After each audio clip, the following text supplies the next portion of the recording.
Well, hey, everybody, welcome in. This is exciting. This is the Worship Together Christmas 2021 webinar. If you thought you were in like a cooking class webinar, you're in the wrong place, Gutie. So just letting everybody know up front. There's nothing wrong with a cooking class, though.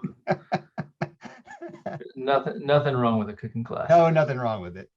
Well, it's that time of season again. And we want to say welcome to all of our worship friends that are viewing from all over the world. Goody just got word right before we started that we have over 40 countries represented here today. That's crazy. I mean, I guess some people are having dinner and some people might be waking up, or it might be the middle of the night. Yeah, so that's super exciting for us. And so we want to say welcome to not only our friends here in the US, but also those that are around the world that are watching in. We just want to say a welcome, Merry Christmas, and blessings to all of you. That's so exciting. And just some housekeeping things as we about to get rolling here. For those of you, as right now you're all watching live, the comment box and the chat box there is open. And so if you want to drop in comments, questions, shout out to your team, whatever you want to do, we just encourage you to build a little bit of community in this next hour in the chat box. And when we get toward the end of our panel discussion, Goody, we're going to actually take some questions from the audience. So if you want to drop those questions into the chat box, our team will be pulling those out. We'll have some opportunity at the end time for the panel to be able to address. Maybe these are questions that are a little more specific to your ministry. Maybe, things that are, just kind of like in your area, in your country. Everybody's kind of at a different phase of open right now with church, whatever that means. So feel free to drop those in. We'll try to answer as many of those as we can in the time that we have. So let's get this. Yeah, and in the spirit of conference, and I feel like I'm always the one that gets to come out and give like the bad news. I'm always like, you guys want the bad news first or the good news first?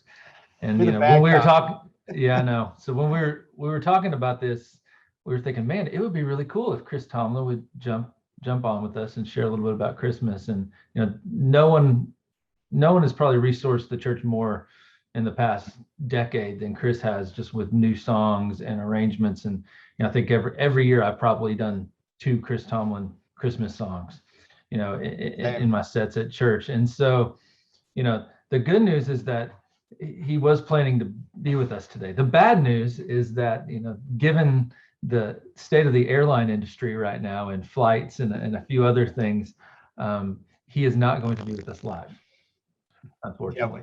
Yeah, we're not going to call out any individual airlines, but I think everybody would understand the challenges around actually things being on time and on schedule. So, but what we do have though is Chris was thoughtful because he knew this could be a possibility that it might run into a conflict.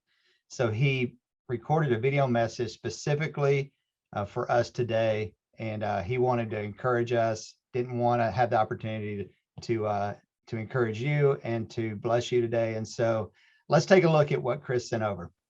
Take a watch. Hello friends, how you doing? So sorry I could not be with you guys live today. Had all intents and purposes of being on this webinar, which I think is amazing, but because of conflicts and scheduling things coming up, I wanted to send you a video just to say hello and say thank you to Worship Together for doing this. Love all of you guys, and for all of you worship leaders out there, thank you so much for what you're pouring into the church and the way you lead the church week after week after week after week, and cheering you on.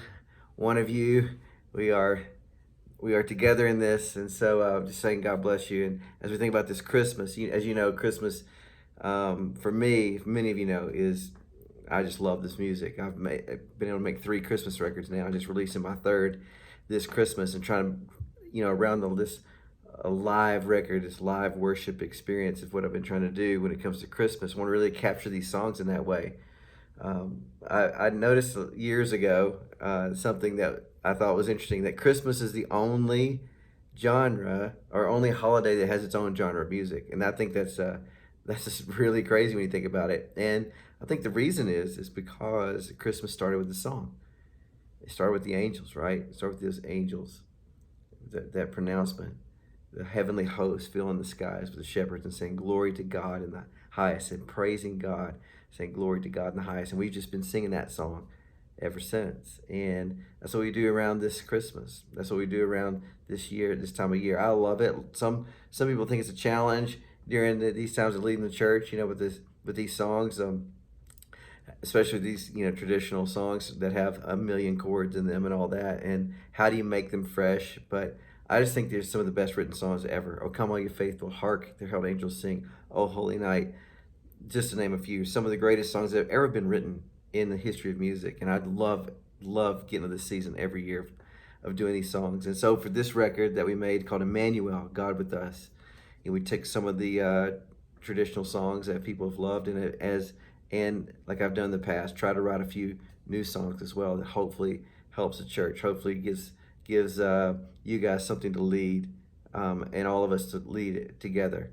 For me, these songs, when you think about the great Christmas carols, when they were first written, I don't think they were carols, right? They were just songs of worship, and that's what this is. And so I would just encourage you to approach this Christmas that way with these songs. These are songs of worship, some of the greatest songs ever written of worship, and do them a way of just like reminding your congregation, reminding all of people you lead of what this is about and why we're doing this in these lyrics. And I think it's so powerful to even point out some of these lyrics in these songs that remind us of the birth of Jesus, just the greatness of it. And when I think about just some of the lyrics, especially to my new record, I think about Emmanuel, the name of the record, Emmanuel, God with us.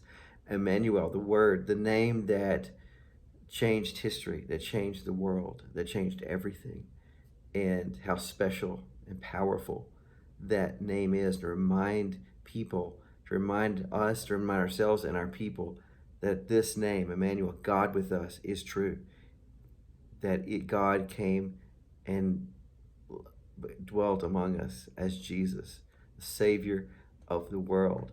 This Christmas, Emmanuel, God with us. What an amazing hope for this Christmas in a time of just hopelessness, in a time of fear, in a time of so much anger and fear and all that's going on in the world, to bring this hope, to bring this love, to bring this faith to people of God with us. How special. So just want to say a brief, just welcome and my love and thankfulness for all of you and all that you do for this Christmas. And I hope some of the songs on this record, this Christmas record, bless you, and I hope they are something that you can use. I'm always approaching it that way. How do we use some of the songs on this record? How can I write songs and record them in a way that are usable and people can sing them? So I hope you're blessed by it. We had an incredible time making it. There's some special moments from CC Winan singing "Oh Holy Night." Hello to my friend Blessing singing "Hallelujah," which I think is unreal. To Matt Redman. And coming with this idea of recreating the Crown Hymn of Many Crowns as a Christmas hymn, rewriting the words, all kinds of things. It's so special. So God bless you guys, and I hope to connect with you very, very soon. Awesome, man. That was good, man. Thankful for Chris for getting that done. And man, what good thoughts, Gutie. Chris always has such good stuff to say around Christmas, but what we're talking about today specifically, which is like, how are we programming this time of year so that, we actually have worship at the same time that we're recognizing, the uniqueness of the season, the nostalgia of the season, which, I think Chris's music does such a good job of. And so, man, we're super excited to talk about that.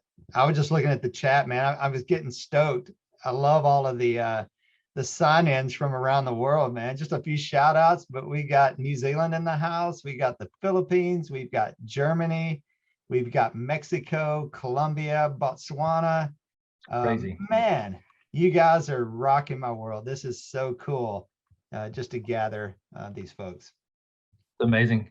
Well, let's bring in some of our panelists and church leaders from around the country. I want to introduce everybody as they turn their cameras on. We've got Melody Noel from Influence Church in Anaheim, California. Woo, Melody. Michael Neale from Prestonwood in Plano, Texas, just north of Dallas. Brett Perkins from the Journey Church in Lebanon, Tennessee. You could have come hang out with Jimmy or I, Brett. I guess that might not be 100% COVID safe yet. And And Hunter Sims, which is no stranger to some of our crew, from First Baptist in Pensacola, Florida. He worked for us for about 5 years, and then he left us. And you went to the beach, and you went at a good time. I did. I thought I did. You left at a good time. I miss you. It's cool to be here. Well, welcome everybody for jumping in. This is awesome. We really talked about like having this discussion. We wanted to pull in folks like yourselves that were in the trenches every week, planning services, talking about creative ideas around Christmas.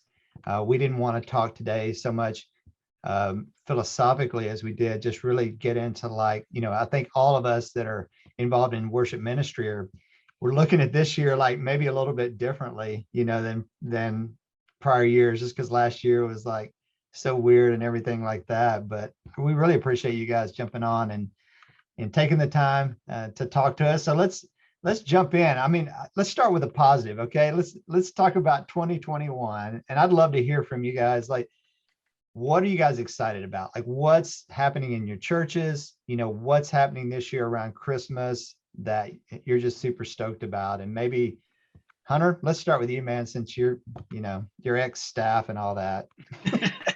Yeah, no, so it's super cool to be back. And we're excited. So not only COVID, so being down at the church, we kind of have a different worship style. We have two separate worship services. We have a contemporary, and then we have a very traditional classical orchestra, robes every Sunday in our sanctuary. So it's really cool. And again, being down at the beach, Hurricane Sally hit us last year. And so during Christmas, our sanctuary and our traditional church, like worship service couldn't meet. And so we opened up Easter Sunday this year. Don't ever suggest that, trying to install a brand new sound system and opening up Easter Sunday. That was crazy, but we made it. So we're just excited about being back in our separate buildings and just, being open again. Excited about the two Christmas offerings that we have this year. That's awesome. Melody, what about the West Coast? What are you guys excited about? Oh my gosh. I love Christmas at our church because it just feels like family time every week. So we have like a snow day, and here in California by the beach, Orange County, we don't get snow. So we like bring in like a fake snow machine and have a little setup for the kids outside. And we start kids choir rehearsals next Sunday, getting them all ready to sing with us on for Christmas services. So I just love the family vibes over this holiday season. That's awesome. Michael, I know you guys start in like June, probably start in February planning for the next Christmas, but what are you excited about at Prestonwood this year? Well, man, first of all, just say it's an honor to be with everybody. Great to see you guys, and thankful for your ministry. So seeing everybody's faces here, just really grateful for that. So honored to be with you. And man, we're experiencing just seeing a lot of people come to faith. And I believe that this season more than ever, we're going to see even more of that, which we're praying for, which we're hoping for. People just responding. People are desperate, recognizing their need in a different way. Suffering, mental issues the valley seems to be deep and long right now. And so seeing people respond to the hope and the family that we get to offer, that we get to be a part of, is incredible. It really is incredible. So the songs and all of that really just reflects this overflow of hope and joy that's happening right now for us. And so to get to, yes, we think about Christmas a lot around here. It's just part of the DNA of our family. We see a lot of people from the community that don't normally come to our church come during that season, and we just see a lot of impact from it. So between the Christmas Eve and the production thing that we do and all the weeks leading up to it, it's just a big celebration. It's just wonderful. So very excited about it. Wow, that's awesome. Brett, is this the first year in your new facility or second? This is our second. Yeah, we moved right after we opened up from the shutdown, the lockdown.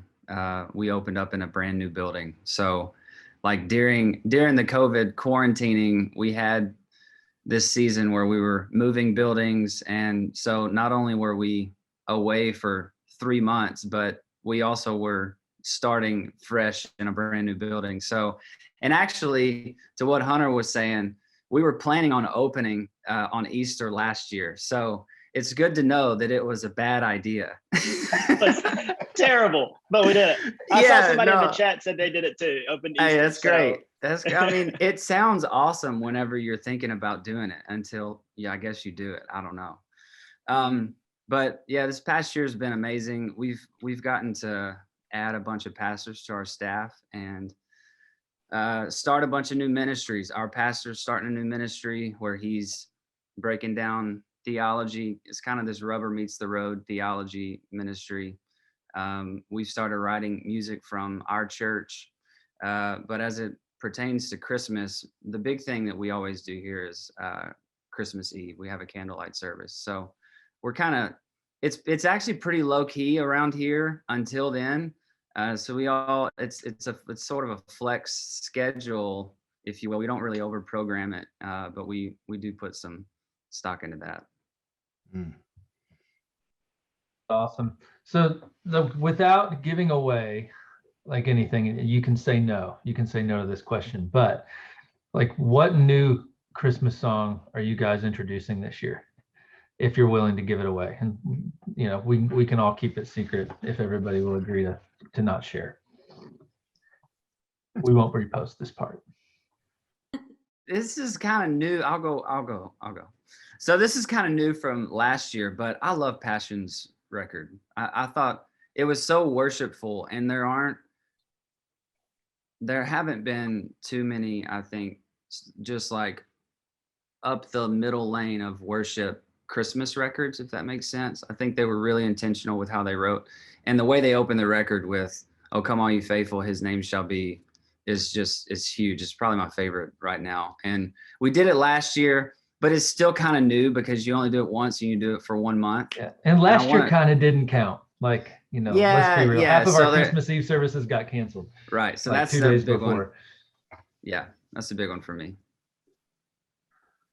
We did a song with Harvest Worship. We actually wrote it last year, so it feels like we're just introducing it for the first time this year because last year was such a swirl. But it's called "The Day That Christmas Came," and I love it because it's an up tempo. And I think sometimes because Christmas is so heartfelt and we're telling the most like beautiful love story ever, that we can get into this like, I don't know, where it feels too mid or slow. So the song that we did, "The Day That Christmas Came," it is super up tempo. It has sleigh bells. It's like a perfect first song of the set, which the first song in the set is like the thorn in my side. I feel like we can never find good first songs. The dreaded song one. Why is it I love it. Yeah.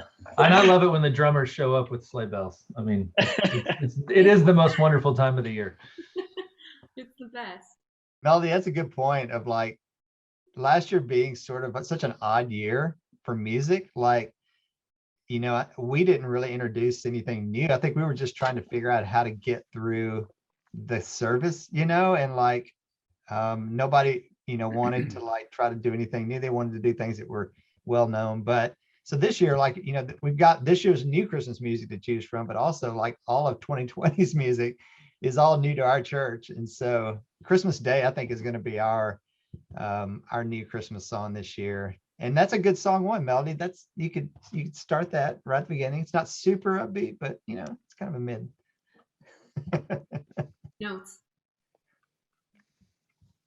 I'm going to go back to again, kind of echo what Brett said. That Hillsong worship one. We're doing Prince of Heaven, and it's an older song, but it's new to our congregation, so we're really excited about that one. I agree with that. That's such an incredible down the middle worship Christmas record. We always go back to.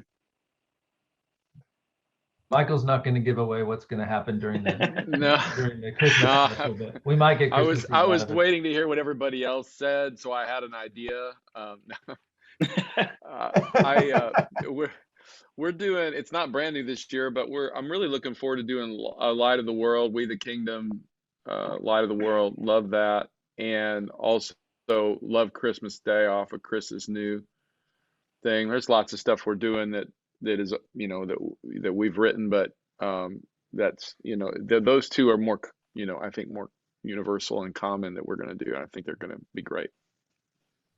Yeah, awesome. Hey, I noticed that someone in the chat was talking about, they're looking for song ideas. So just a reminder, like, make sure you follow Worship Together. Make sure you're on the email, because we're going to send out, when we start our Christmas promotions, like there's going to be all kinds of new songs. We're going to be highlighting lots of songs. And so keep an eye out for that. It'll give you some ideas for programming this Christmas. Yeah, this is technically our Christmas kickoff week. So that's why we're hanging out.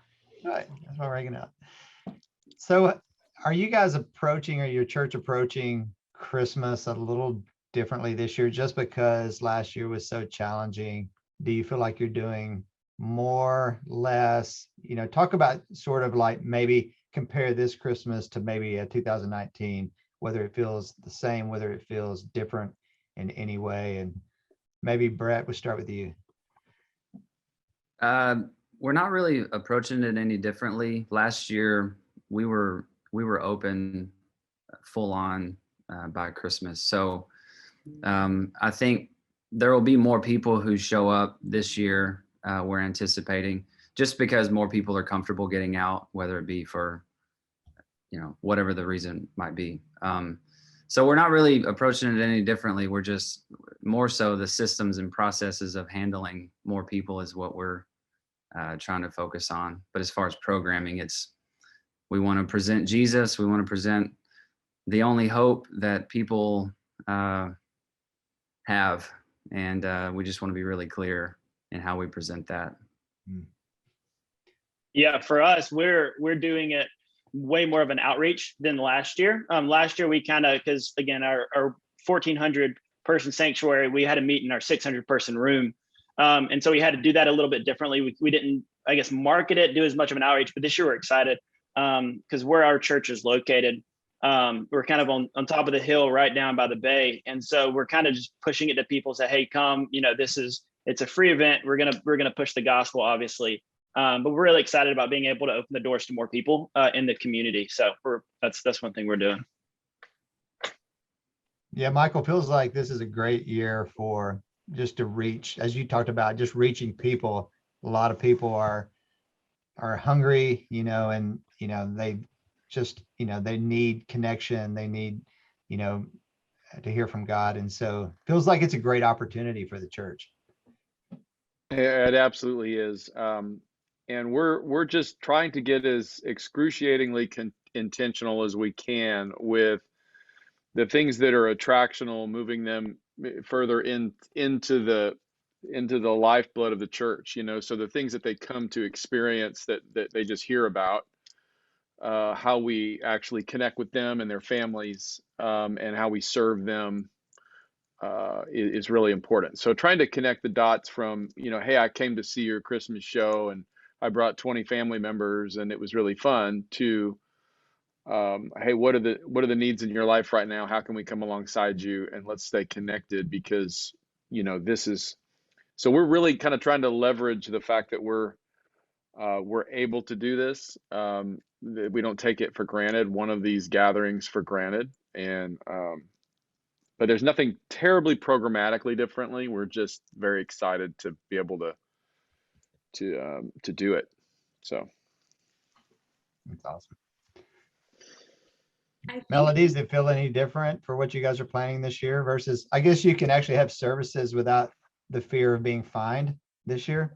Yeah, no fines, no police letters on the door. But I think the biggest difference is going to come out on our Christmas Eve service, which I'm super stoked about. I'm in the middle of working on it right now, like putting together a little script. But instead of doing worship up front and then the message in the back, we're like integrating the whole thing. So it'll be like the beginning of, Luke, when it's talking about the very beginning of the Christmas story, and then incorporating like story songs, like Be Born in Me. I think it's Francesca Battistelli, where it's her singing from the perspective of Mary and what internally would be going on in her mind. And then going back into the next portion of scripture and then going into another song that correlates with that portion, and just being really intentional about like diving deep into the story of Christmas. That's our first time ever doing anything like that. Usually on Christmas Eve, we just do like worship up front, message, and then a candlelight thing at the end with some sing-alongs. But this year I don't know, feel like a responsibility to make sure that every single person that leaves knows what that story is and what it could mean in their life today. That's awesome. So I'm excited. So if you guys have any song recommendations, like character songs, I would totally take them. We will send those over. So when you guys come planning for Sunday, so we've talked a little bit about the special services, Christmas Eve, things you might be doing ahead of time, but when it comes to Sunday planning, when do you guys start singing Christmas music and putting those into the set list? First week of December. First week of December. Yeah, we hit the ground running. Same.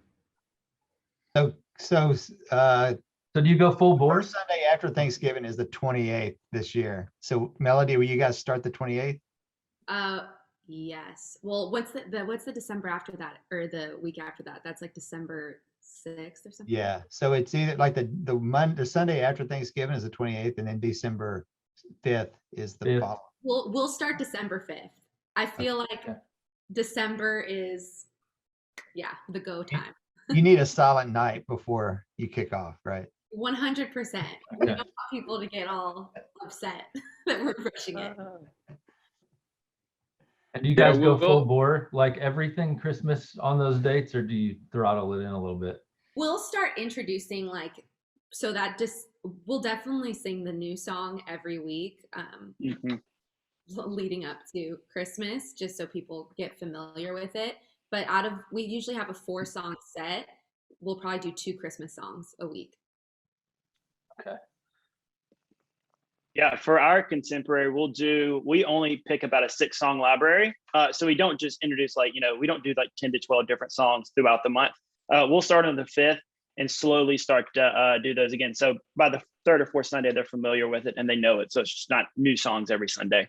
We're very, very, peculiar about that. Yeah, for us, we'll start on the first weekend of December as well. And we'll do, my team would probably call me a Scrooge. I'm not. I actually love Christmas. You are. I know you. I'm not. No, I love Christmas, but we really, we're really intentional about trying to tell the whole narrative of the gospel every time we sing. And so we may start in the manger, but we try to get to the cross too, because that's why it came. And so we, and not every Christmas song gets there. A lot of them don't. And so we'll introduce the Christmas song. Like the first week we'll hit "Oh Come All You Faithful, His Name Shall Be." And we might do that one again like week 3 and just kind of set it up for the Christmas Eve service. And then week 2 we'll do a different one. But we'll do 1 or 2 each Sunday. But we try to complete the narrative prior to the pastor getting up there, but we'll start December 5th. Yeah, we will. We'll nod that direction on the 28th of November, probably with something that starts to speak of the hope of Christmas. But we, about every week, we'll have one. Even if we introduce something new, it's going to be something that's got pretty sizable handlebars that they can grab onto pretty quick. Not a lot of new during Christmas. We go after is one season a year. It's like, man, you try to reinvent that too much, it can be a little self-gratifying and people aren't connecting with it. And so we do that a little bit, but we also look for all those fresh arrangements. That's why I do love how Tomlin's invested in that through the years, to give us resources of, some fresh sounds and some things that are easily singable. But we'll go whole hog, like all the things, all Christmas season long, and get every ounce out of it that we can. And we have, because of the nature of how, we paint with a lot of different paintbrushes here. So it's not just a modern worship band. We have a symphony that we can leverage, and we have, choir that we can leverage, and different things like that. So we like to paint with all those colors. So we have a varied approach to how we do it. So Yeah, that's good. And thank you, Julie and Elsbeth, so they pointed out, so Advent starts November 28th.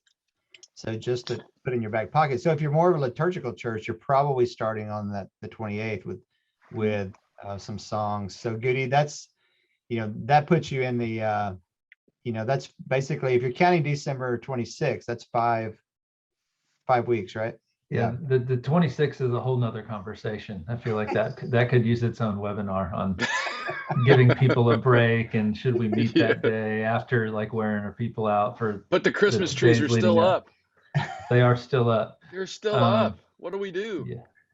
Yes. So, Michael, a little bit of what you were saying, I've said this a few times on our podcast over the years, that like, I like to do this Christmas worship pyramid thing. And so it's like that 28th, you do one Christmas song, and on the next week you do two. And then, so you're still giving people like normal worship songs, because it just, I think, but on that last week, you just kind of want to go all Christmas. Like if you think you're coming in on the 18th or whatever that is, what is it this year, the 19th, and doing anything other than a Christmas song, is probably not a smart idea.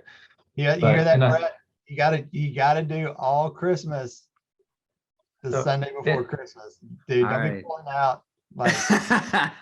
and just for some visualization, We'll see. I think we've got a little graphic that Ben on our team whipped up yesterday just to visualize. So you've got week 1, 2, 3, 4, and then you're basically adding the second Tomlin song on the 19th. And so that's funny. Let's take that off before there's too many screenshots. That's good. That's funny. That was premeditated and not fair. I knew something was coming. I didn't know what it was. But I've been needing a visualization for that for a few years, and Ben just knocked it out of the park in about 3 seconds yesterday. Awesome. So one of the things I know that is always a struggle for me is, balancing the nostalgia of the season. And Michael, I want to start with you this question, because I feel like you guys do a good job of that. But it's balancing the nostalgia of the season and with worship, right? Oh, hey, somebody getting a phone call. That's somebody's worship team calling them and asking what they're doing this Christmas. But no, it's like balancing that tradition with, like, you don't want to give up 5 weeks in a row. Like, you don't want to just not engage your church in worship, for those 5 weeks. And so how do you guys balance that? I'd love everyone to speak to it, but maybe start with you, Michael, in planning those services. Yeah, I think that there's the participation, presentation, things that we all deal with, and we always want to move everything for full singing. Like, we want people connected, hearts, minds, eyeballs, mouths, singing, all of that. You want them connected to everything. And I think what we've found is that if you don't overcomplicate the arrangements and the things like that, that people really want to sing and they want to worship to great Christmas songs. I don't think they're mutually exclusive. Like, wow, we want to stop doing Christmas songs and do worship songs. That's interesting, because the Christmas hymns, the Christmas carols, the text that's involved in these songs is so rich. So it's like, look for creative ways we do to take one that maybe is a little harder to sing to, but people, if they're in the church environment, they're going to know or be able to sing, and then put that with something that is very cohesive, that's What a Beautiful Name. And you then are able to take Emmanuel, or you're able to take Come Thou Long Expected Jesus and put it into this space. And all of a sudden you've given some really rich tradition and experience, and then you've wrapped it in something that's very familiar. And so we look for those moments a lot, especially during that season. And I think there's time for people to participate in the art of what's happening. Like, if there's something beautiful that is going to happen, that someone's gifted to play with their violin or with a vocal arrangement that's different, then it's okay to allow people to let that be sung over them, to let that be, and then reflect back. So I don't think we're somehow, we try not to devalue those traditional moments, but actually elevate them and buckle them to very congregational friendly things. So I don't know if that answers your question, but Yeah, that's a quote there. That's great. Hunter, how do you guys balance things, First Baptist?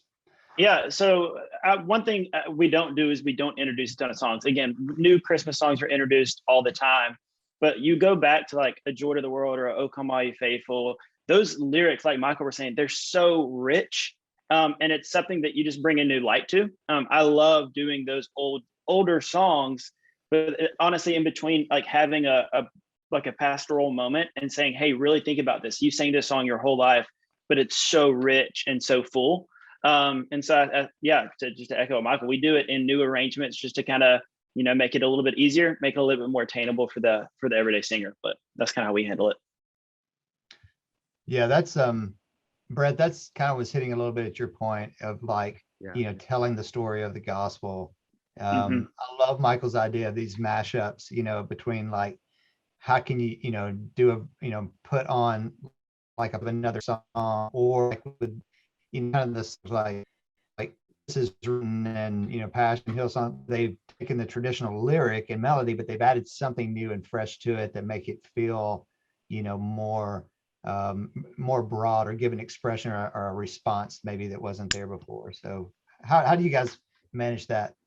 Yeah, I love what Michael was saying. I think a lot of churches will try to do all the latest and greatest at Christmas, and it'll just be a show as opposed to participation. And we value our time together, and as do y'all, and as do everybody that is watching right now. I think worship is a response to truth, and we see it as an interaction with truth and not just a spectacle. And so if there's a new song that has countered the melody so much that it's not followable, we probably aren't going to do it. So we really stick to the integrity of the original melody as people know it. But also, like I was saying earlier, I think a lot of Christmas songs, they'll nod at why Jesus came, but it'll kind of stop at his arrival and not acknowledge the whole reason in his coming. And the encouragement that I would have is acknowledge the manger for sure, but don't neglect the cross at Christmas, because that's why he came.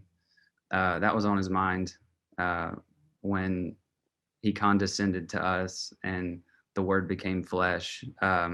So I would, that's the spirit of Christmas. That's why he's the hope, because he accomplished something that we couldn't on our own. And so if your Christmas songs don't get to that, I think supplement with something that does, whether it's a nod with a chorus of something or a passage of scripture. Don't neglect scripture in your planning. It's really good, man. Really good.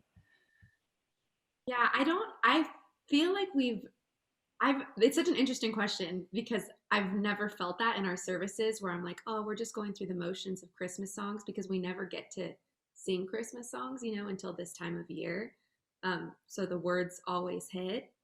But I think part of maintaining just like a pure spirit of worship, and I don't know, just like that purity in your services, is making sure to take time with your team to pray, before rehearsal, before service. It's like almost like you have to keep refocusing, because there's so many things that you could get caught up in, whether it's snow day or whatever the random Christmas things that our churches sometimes do. I think just refocusing our teams and asking the Holy Spirit to just, come into the service and just silence anything that could be a distraction from what the actual message is. Yeah, I think that's probably key. Wow, so good. That's good.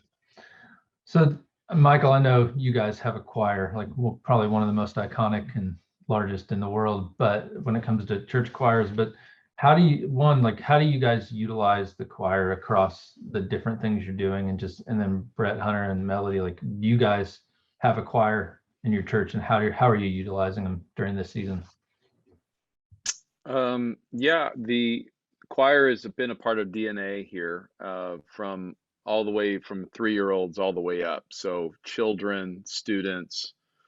So we have a lot of people participating in choir. We have more, modern rock band expressions and then the choir expression, as well. But I would say they're the bedrock of community in our ministry, and they're also the bedrock of a lot of the musical expression. And so they're serving, they're on mission in the community as well as participating in our services.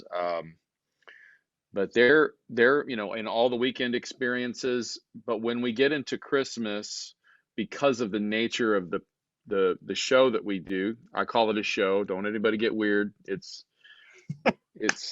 very sacred. It's a show. It's a show, show. but it's a very impactful show. It's a show. So when we get into that, all of our stage changes, all the rehearsals, and there's 14 performances of that. So everything shifts. So they're not engaged in the weekends through Christmas season except for the show. So we have some license to do some different things, but then for the show, they're a part of everything. They're a part of the big cast. They're a part of the musical expression and all of that. So they're prayer warriors when they're not up there. They're very engaged when they are up there. So it's a big part of what we do. I don't know how much more granular you want to get, but that's kind of how we do it. Oh, that's really good. Yeah, for us, so in our two different worship experiences, if you want to call them that, our contemporary service, we will have at times for Christmas bring in a 10 to 15 person kind of worship choir, maybe you call it that. And then in our traditional service, we have an 80-person choir every Sunday. Again, that is your very like probably a lot of people here in watching this have this, but it is a choir and robe, organ, piano, orchestra, and they like Michael said, they are engaged in the church. They are some of the most plugged in members because of the culture that they've kind of had over the past 40, 50 plus years, building that traditional worship experience. So, Brett or Melody? We do not Choir, have a no. choir. No, we don't have a choir. We did just purchase a church that did have a choir, and they went by Glory Singers. And so we've thought about naming our team the Glory Singers. No, You can do a choir, Brett. You got it in you, man. Brett No, I Perkins grew and up. the Glory Singers. Yeah, I kinda like how that- I we're like into it. that. I think it's kind of cool. No, I've been a part of churches in context with choirs. We just don't have one here, and I know it's a ton of work, and it's an extremely powerful thing to have, and the community is absolutely amazing in a choir. We haven't incorporated that yet here. I would Wow. love to have a choir. I'm in the same boat as Brett. I don't know what the church sizes are where you all lead. Our church, I'd say it's like between 600 and 700 people. And I think too, within this last year, it's been very transient with churches. Some people were coming because their church was still closed, and then they'd leave when their church would be open. It's been pretty transient. However, we are doing a kids choir this year, which I'm really excited about. We're not doing anything crazy, just like one harmony. Try to get them to get that one harmony. The kids choir is always a win. Always a win. It's so awesome. And the parents are really excited about it. Like we started signups 2 weeks ago, and we already have a good amount. So hopefully we'll have an adult choir soon, but I'm sure the kids will kill it.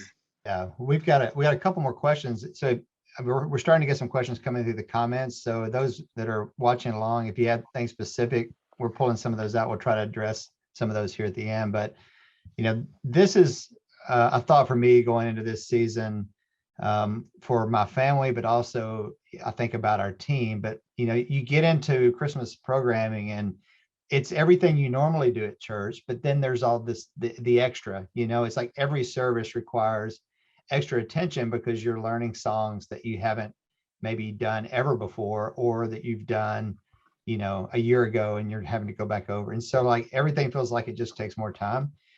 How do you all balance the busyness of that season with your families but also just for your team's health? Like, knowing that, hey, we're going into Christmas, we're going to be spending a lot of time doing extra work.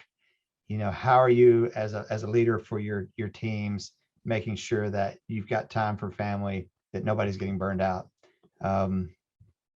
Melody, maybe we start with you on that. I think it's just preparation. Like if you start early enough and if you like get those planning center services all dialed in, and I'm trying to finish the Christmas Eve script by next week and sending it out to everybody. Like if you take the time to prepare, then you hopefully won't be scrambling the week of or the week before. So even though creatives have a tendency to procrastinate, do not procrastinate this Christmas season. So don't plan your Christmas Eve service the night before. Is that what you're saying, Melody? That's what I'm encouraging people to do. Just get it over with now. The website analytics would scare you when you see the amount of traffic we have the day before Easter and the day before Christmas Eve. It would scare you a lot. I don't think it's people looking for playlists to play at home. No. I think it's church planners. There's everywhere just freaking out. That's funny. I like what you're saying, Melody, on that. I think as a leader, somebody has to bear the burden of complexity to simplify it for everybody else. And I think one of those things is planning. If you plan early, and you show a respect to your people and to your family by doing it early. So a big thing is just in the next few weeks, really locking in each week for December, sending those planning centers out, getting all the plans in the people's hands that are going to be a part of the services. And then too, every year, my wife and I have three boys under the age of 5. So our life is a circus outside of church, and then you had church, and then you had Christmas, and it's just it is what it is. But we always actually take the weekend before Christmas to have a family trip, just us spend some time together, because the whole season is at our church. It's a lot less crazy and a lot less busy than at like Michael's church. I can promise you that. But it is just because of the season that it is. We try to spend some time together and take that weekend before. Yeah, I think it's being intentional. Again, Jimi and Gutie, and all of us have been on church staffs, and we went through our church calendar for December the other day, and it was terrifying. I mean, it's every Saturday there's a kids program.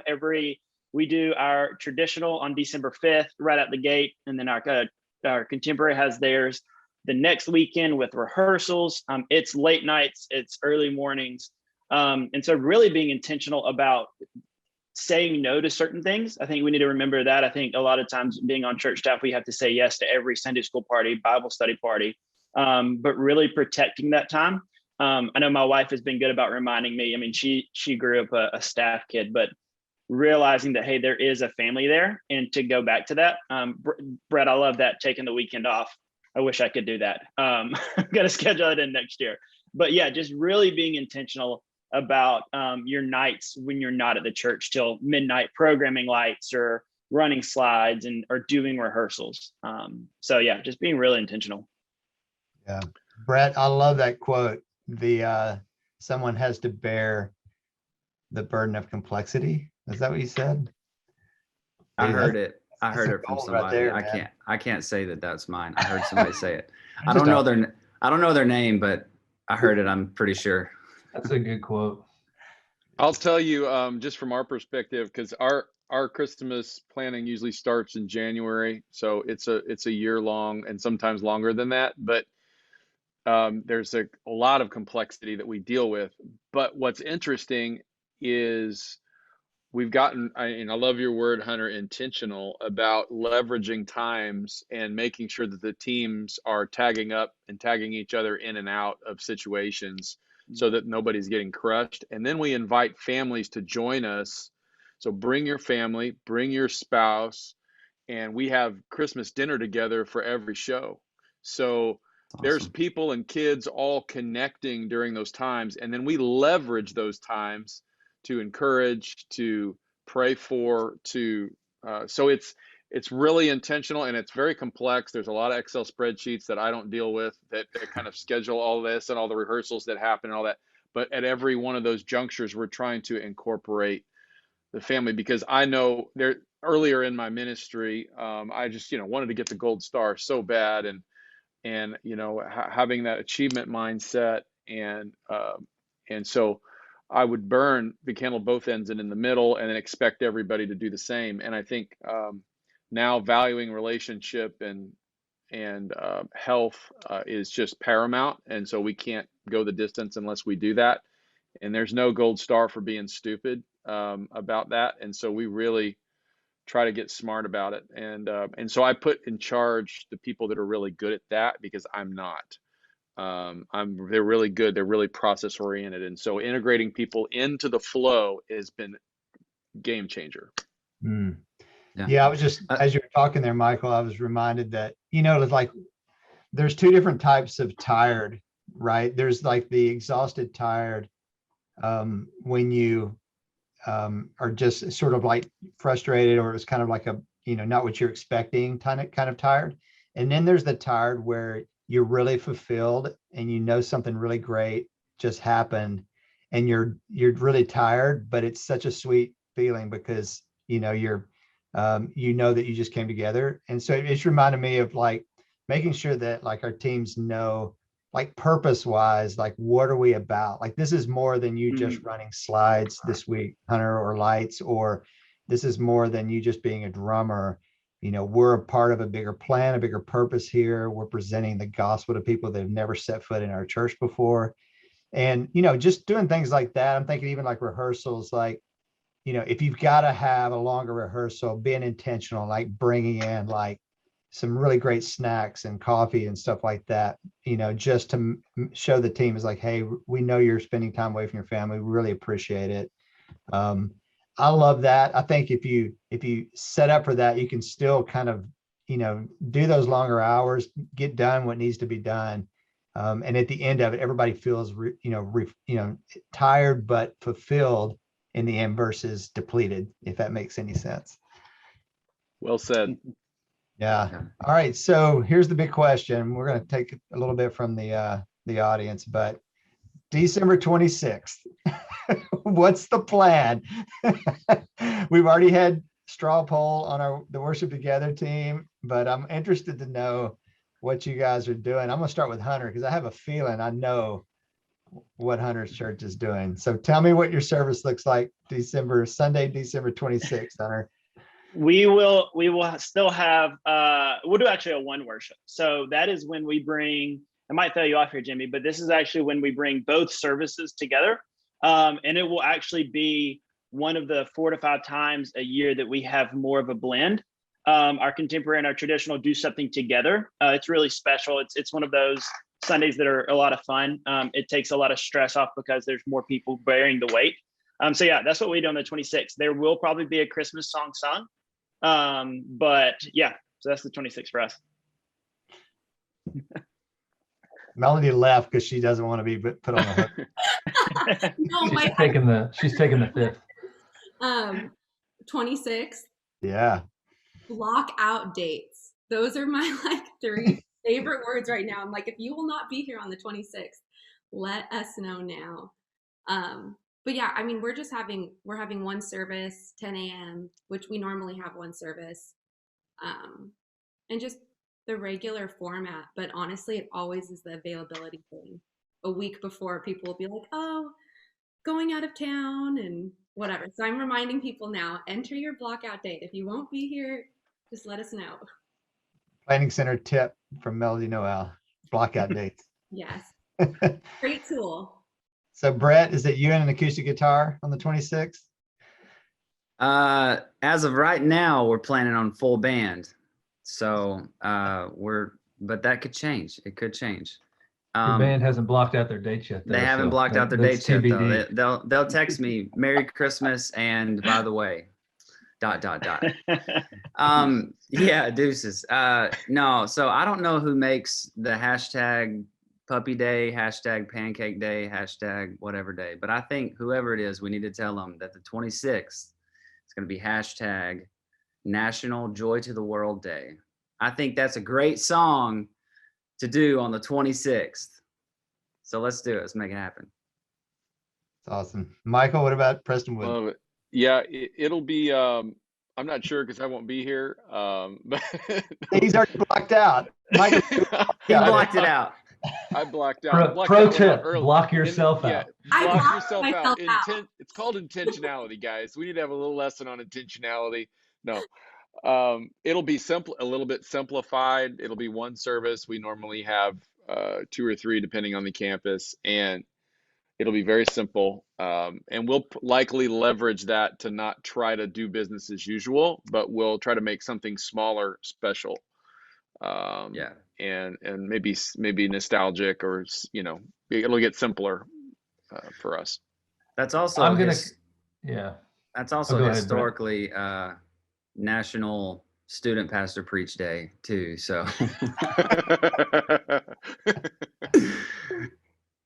that's 100% true.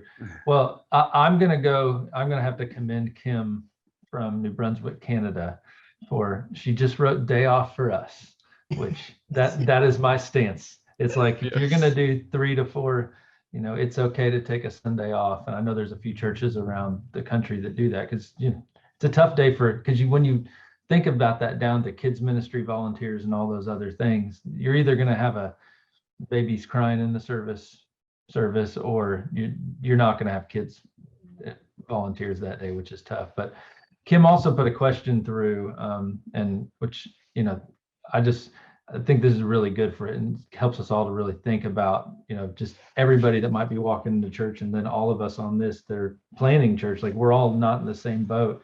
She was asking, they're still not allowed to have congregational singing. And so what are some creative ways that you can plan your service that doesn't solicit singing and involve singing from the congregation? Michael, I feel like you guys do a great, obviously with the program, it's very story, visual, there's probably some singing moments, but a lot of people listening and taking in what's being sung and said. Yeah, so I'm not completely clear. Is she saying that they're allowed to sing from the platform? Yeah, they're not the allowed platform to sing can sing.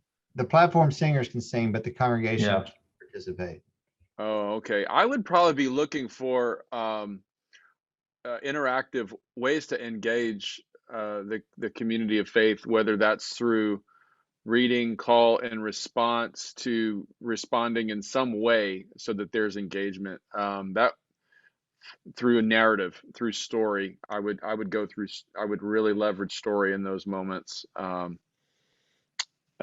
yeah, that's a first thought. But I think a lot of worship leaders watching along are probably saying, my church doesn't sing with me anyway. This is nothing new. Yeah. Yeah, that's a really tough scenario to be in. And I'm really sad to hear that. I think like what Michael's saying, you got to engage in different ways. One of the ways might be communion.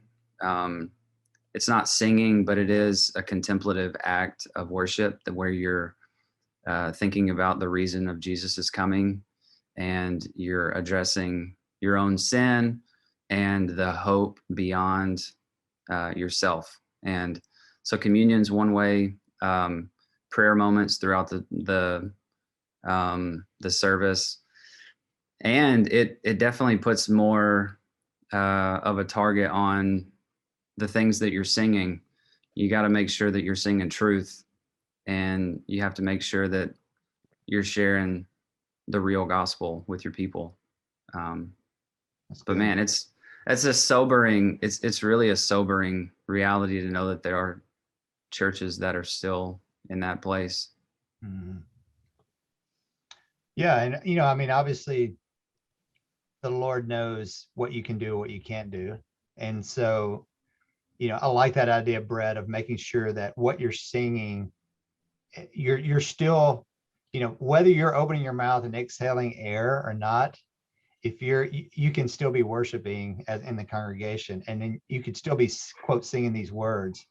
And the words that you're putting into people's thoughts that's where the power is. I mean, yeah, there's a power in proclaiming and making a noise, but the power is affirming and agreeing with what's being said and sung from the platform.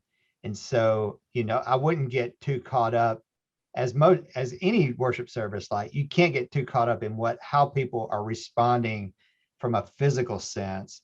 You have to have faith in believing that what we're engaged in right here is supernatural, and there's things that are going on in the room that I have no idea of what God's doing, and I may never know, but I'm going to trust, and by faith I'm going to sing these songs that are true, as you said, Brett, about God, and I'm going to trust the Holy Spirit to do whatever he wants to do in this space here, and I'm going to do my part, and I'm not going to stress out over it, and I'm not going to get bent out of shape, if it's feeling a little bit weird or awkward, whatever, just try to lift up a little bit, keep your mind a little bit on maybe a different space, as you're singing in those services. But definitely a reality around the world as churches are starting to come back together again. Yeah. Real quickly, let's talk like stage setup. Like, how much are you guys changing on your stage? Well, we'll make Michael go last because he'll make us all feel like we're underachievers. But maybe Hunter, start with you. Like, how much are you guys augmenting what's happening on stage? How much decoration is there? Is it all coming out first week of December? Is that when you're doing that? Yeah. So for our contemporary room, we'll almost do a complete flip on the stage. So we'll add whether that's minimal lighting, Christmas trees. Last year we did a full Christmas tree backdrop with like 10 to 12. We will add, hopefully this year we're going to supplement with a little bit more lighting in the room, some more environmental across. And then when it comes to the traditional room, we have a committee that decorates with wreaths. They have been there for the past 200 years. They will be there for the next 200 years. And we cannot argue that. And so that's what that room is. But we have a lot of fun in our contemporary with our worship pastor and making sure we make that room and also the lobby. So that will all flip the first week of December for us. I challenge you to find a way to use one of the wreaths in the other room. Bring them together. And I'll take a picture. I will. That wreath is not a hill to die on, Hunter. It's not. I've learned that quickly. You can put it on your mic stand.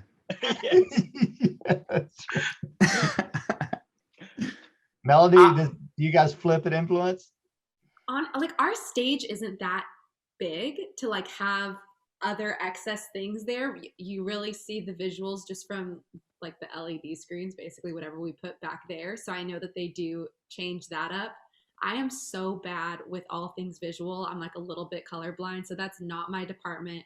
Will never be my department.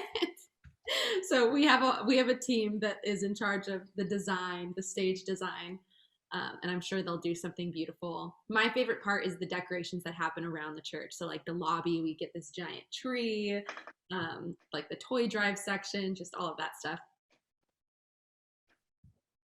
I'm not going to be very helpful in this question. I'm actually just really curious what y'all are doing at Prestonwood, to be completely honest. But no, our guy's working on the stage right now, but like literally in the other room. But it's for a different event. And after that event is when we were going to talk about Christmas. It obviously is not going to be elaborate.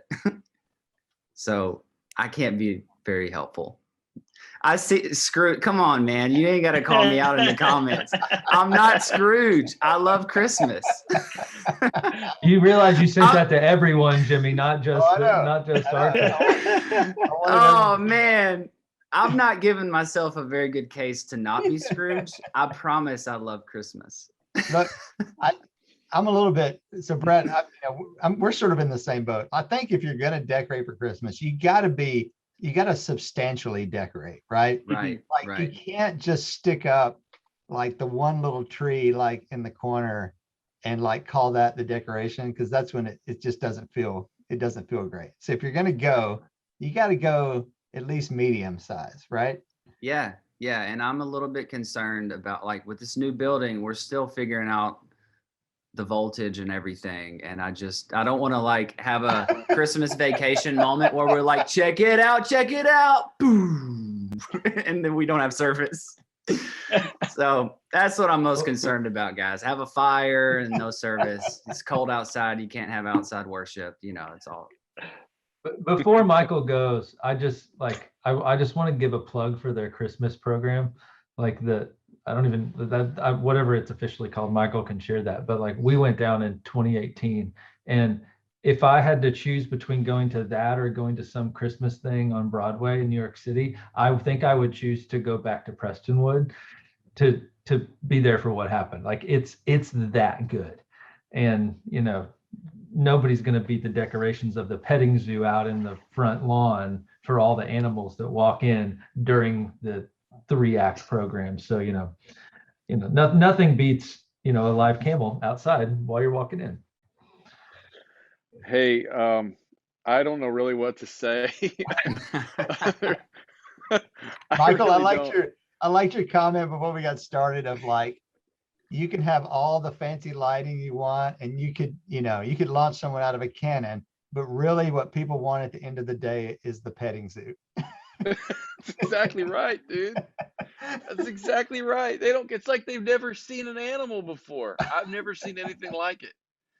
No, we change our stage over about 3 or 4 weeks ahead of time to just accommodate. We take out about 500 seats in the room to accommodate the everything, the symphony pit, all of that, and we have LED content and all that. And the real joy of it all, to be honest with you, so there's a lot of decoration and all that. The real joy of it all is the community that it brings, especially the artistic community. We're kind of built to work on things together. And so when you have dancers and lighting technicians and singers and symphony players and animators and graphic art, we bring all of those things to bear. And then a cast of 1,000 gets to come together and their families and connect around that. And it builds this infrastructure that we draw from throughout the year. It's pretty extraordinary. So the community that it builds, we're built to work on things together, those of us in the arts community. So that is what I think I love the most about it. It's just an incredible community builder, discipleship opportunity. And then we get to invite people from outside the faith to experience Christmas in a pretty fun way. When I came in here, this is more than you bargained for, but when I came into this church, we've changed quite a bit of it since I've been here, just to be a little bit more narrative based.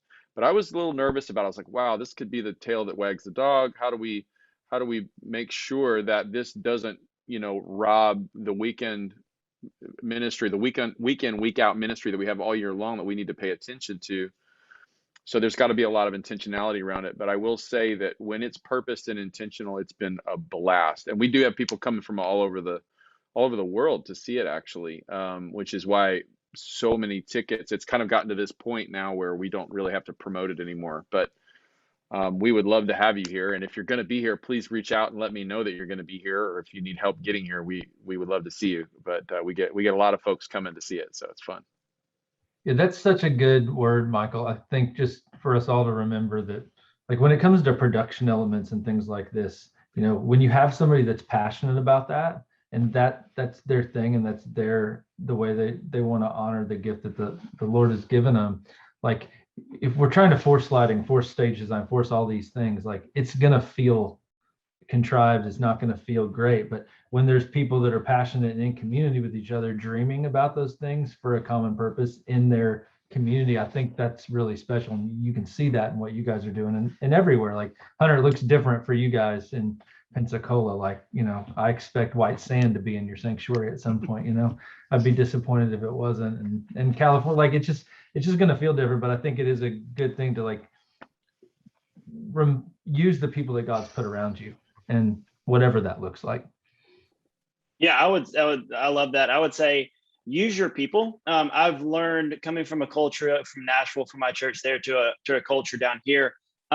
It's taken me some time, but use your people. It's not going to be the same culture at every church. You're going to have, your churches that I grew up in with like your small Southern Baptist.